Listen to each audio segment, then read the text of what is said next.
নমস্কার বন্ধুরা, রায় kitchen and গার্ডেনিংয়ে আপনাদের সকলকে স্বাগত। আমি জয়া নতুন একটি জবা গাছের ভিডিও নিয়ে চলে এসেছি আপনাদের সামনে। আপনাদের সকলকে স্বাগত আমার এই ভিডিওটি দেখার জন্য। বন্ধুরা, আমরা জানি একটা গাছ বড় হওয়ার জন্য যেমন নাইট্রোজেন, ফসফরাস এবং পটাশিয়াম সব কিন্তু দরকার লাগে।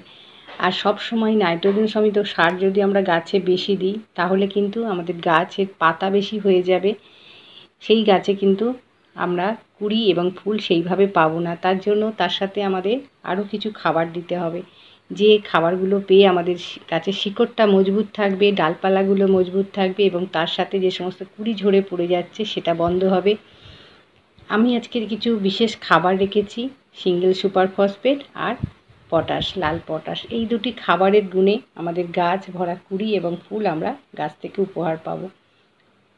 এই সিঙ্গেল সুপার ফসফেটে আছে ফসফরাস যেমন আছে, তার সাথে সালফার আছে এবং ক্যালসিয়াম আছে। ফসফরাস আমাদের গাছটাকে যে শিকড় সেটাকে মজবুত রাখে, আর শিকড় যত ভালো থাকবে বন্ধুরা আমরা জানি গাছটা আমাদের তত বৃদ্ধি পাবে এবং যে খাবারগুলো আমরা দেব খুব দ্রুত গাছে পৌঁছে দেবে। তার জন্য ফসফরাসের ভীষণই দরকার। তার সাথে সালফার আমাদের গাছে যে সমস্ত গাছে ফাঙ্গাস এবং ছত্রাকমূলকের কাজ করে এই সালফার। আজকে আমি যে গাছটা দেখাচ্ছি এই গাছটা একেবারে কুড়ি আসছে না। কুড়ি আসার জন্য আমাদের এই সিঙ্গেল সুপার ফসফেট এবং লাল পটাশ ভীষণ ভূমিকা। যে সমস্ত গাছে বন্ধুরা আপনাদের একেবারে কুড়ি আসছে না, এই দুটি সার আপনারা 1 চামচ করে গাছে মাসে একবার দেবেন। কেননা এগুলো হচ্ছে আমাদের রাসায়নিক সার, আর রাসায়নিক সার মানেই আমরা জানি মাসে একবার আমরা গাছে প্রয়োগ করব। আর যে কারণে আমাদের কুড়িগুলো ঝরে যায় সেটা হচ্ছে মিলিবাগ। এই মিলিবাগ দূর করার জন্য আজকে আমি একতারা ওষুধটা ব্যবহার করব। বন্ধুরা, এই ওষুধটি ভীষণই উপকার এই সমস্ত মিলিবাগের জন্য। একদিনে গাছ থেকে আমাদের মিলিবাগ দূর হবে।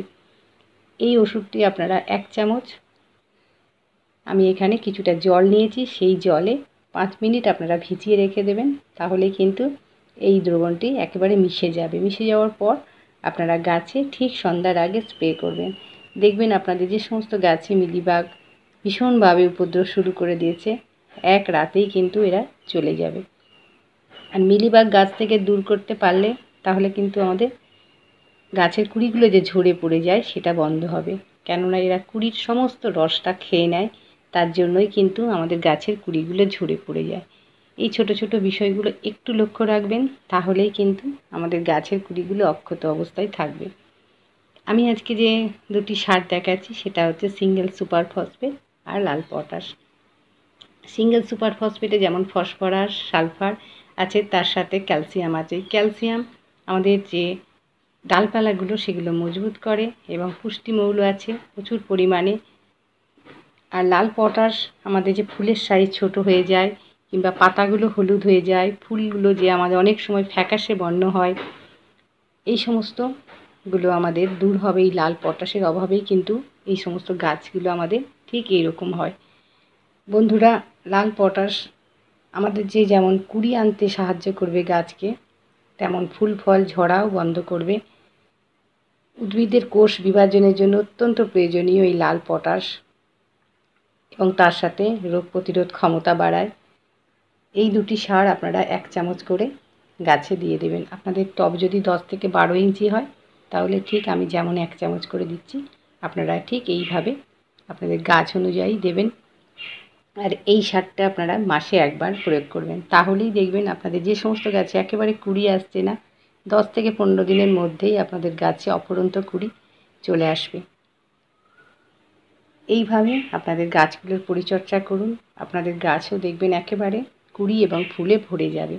আর আমরা ফুল ভীষণই ভালোবাসি, আর গাছ যখন এই রকম অবস্থায় পড়ে থাকে আমাদের একেবারেই ভালো লাগে না।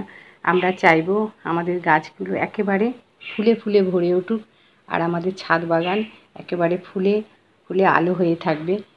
আজকের মতো আমার এই ভিডিওটি শেষ করছি, আর এই ভিডিওটি ভালো লাগলে অবশ্যই একটা লাইক করবেন।